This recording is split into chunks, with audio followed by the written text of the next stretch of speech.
I am Baishal, a member of the social media team here at Nielsen, and I'm super excited because we have a great conversation planned today.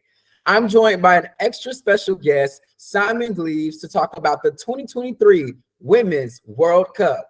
I know that's right. So, Simon, are you ready to kick things off? Yep, I'm ready to go.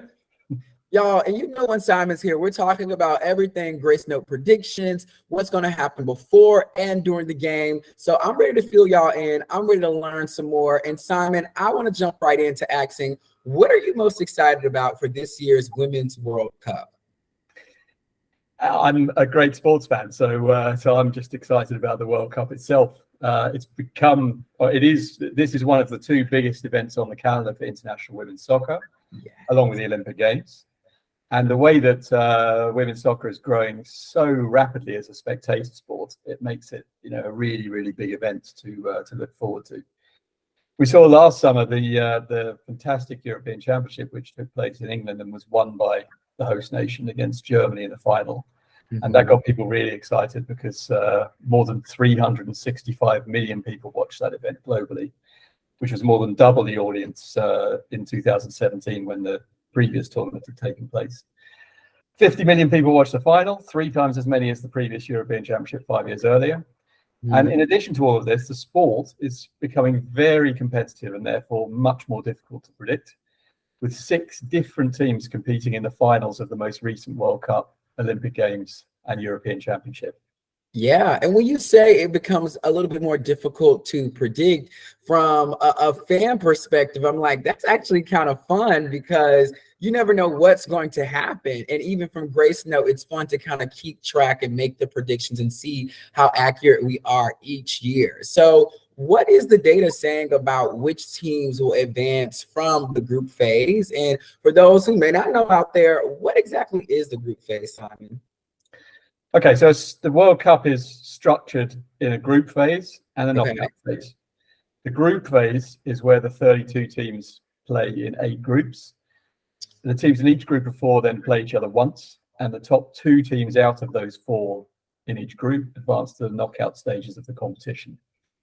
And then you have the knockout stages, and the knockout stages is where, as the name suggests, you come up against one team, and whoever wins goes through, and whoever doesn't goes home. And there you have a round of 16, a quarterfinal, semi-final, and then eventually the final. In terms of progressing from the group phase, so 16 teams go through. Now we have 7 teams already at least 90% chance of reaching that round, the knockout phase, before a ball has even been kicked. That's what our simulations are telling us. Another 5 have between 80% and 90% chance of reaching the knockout stages. So there's a certain level of predictability in that knockout phase. So at the moment, we strongly favor France, Brazil, Sweden, Spain, Germany, USA, Japan, Australia, England, Canada, Norway, and the Netherlands to reach the competition's last 16. That's 12 teams. They've all got at least 80% chance of going through.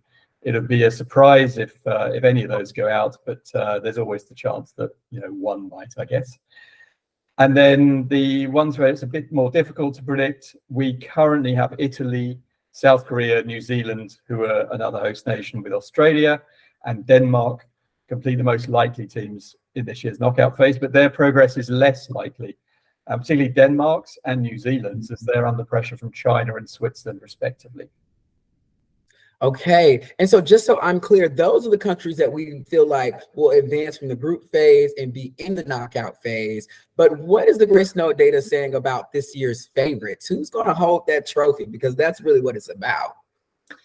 Yeah, so that's where it becomes a lot more difficult to predict, and it's a very open tournament this time around. So we have the USA as the favorites, but they only have an 18% chance of winning the competition for the 3rd successive time. They won in 2015, and 2019. The European challenge will come from Olympic silver medalist Sweden, along with European champions England, European Championship finalist Germany, and France, who reached last year's European Championship semi-finals, and Spain, who went to the quarterfinals before they were knocked out by England last year.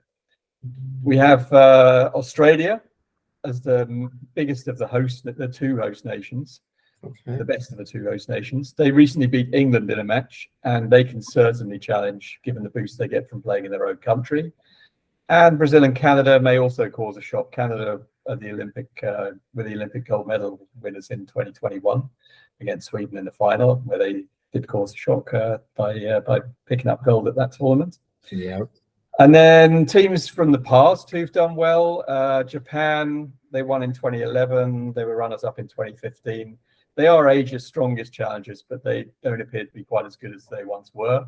And we estimate their chance of winning the competition at just 3%. And then also last time the World Cup finalists were the Netherlands against the United States, and they've fallen away in recent years. Their coach has gone to coach England since then, and their star striker Miedema is injured. Oh my gosh, the coach went over there and their star striker is injured. Okay, so yes, it sounds like it's going to be an exciting game. And just to take a step back for those who may be curious, because I know some audience members are out there are already commenting. I see the comments right now. What do you think, and can you explain how we make these predictions for those at home who may not know? Yes, of course. So we can estimate the chances of every possible result in every potential match from a ranking based on the results which the teams have achieved. In this case, we use the FIFA Women's World Ranking because it has a similar methodology to our own Men's World Ranking, and we very much believe in this. More recent results weigh more heavily in this than older ones. We also add a few other things to the model, like home advantage for the hosting nations, for example. Once we've estimated all of those potential results, we can simulate the tournament 1 million times to generate the probabilities for each team reaching different stages.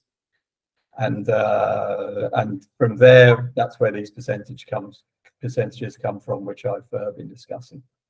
Okay. Yeah, Simon just really basically gave y'all the secret sauce just a little bit, but not too much. So thanks for helping us understand that. And with how we make the predictions, let's wrap it up in a bow and let's present it to the people who may not understand the connections fully about how does this enhance the fan viewing experience across screens, and how does it make the experience a little bit more sticky for broadcasters and those advertisers who want to activate and talk about and give commentary for this year's Women's World Cup? Yeah, so forecasts like these help fans to understand the game better. You can identify, for example, what a close game is likely to be, and something that's very exciting to watch in that case. And they can produce extra talking points which lead to more fan engagement. So, for example, if you look at this year's draw, USA's route to the final means that they will avoid 3 of last year's European Championship semi-finalists, as they're all in the other half of the draw. So that's an interesting point to make about the USA's chances. It means that their chance of reaching the final is very high, although winning the competition is still low, albeit they are favourites. As a forecast like this can be updated after every match, engagement with fans can be generated on every day of the competition, in addition to before the tournament. And every result changes that forecast and provides an extra talking point around the competition. So every day there's something new to discuss. And it's also possible to objectively identify surprising results too. So by definition, we can't predict a surprise, but we can identify how big a surprise is. So if you remember at last year's World Cup, Argentina were beaten by Saudi Arabia. And this became a huge news story around the world, as you might expect. And within that, we were able to confirm that it was indeed the biggest ever World Cup shock via the comparison with all of the results that have ever been at World Cups, which we have in our system.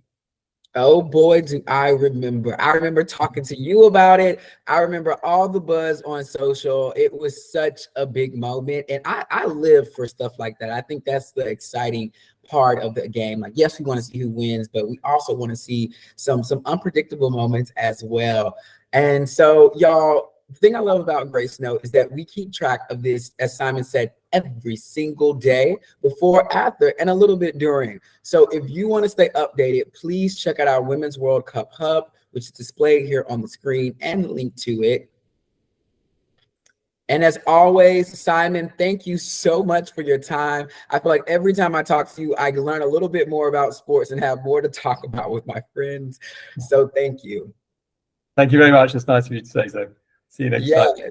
Yes. And for those of you out at home watching, thank you so much. And I can't wait to see you as we dive into the Women's World Cup. All right. Bye, y'all.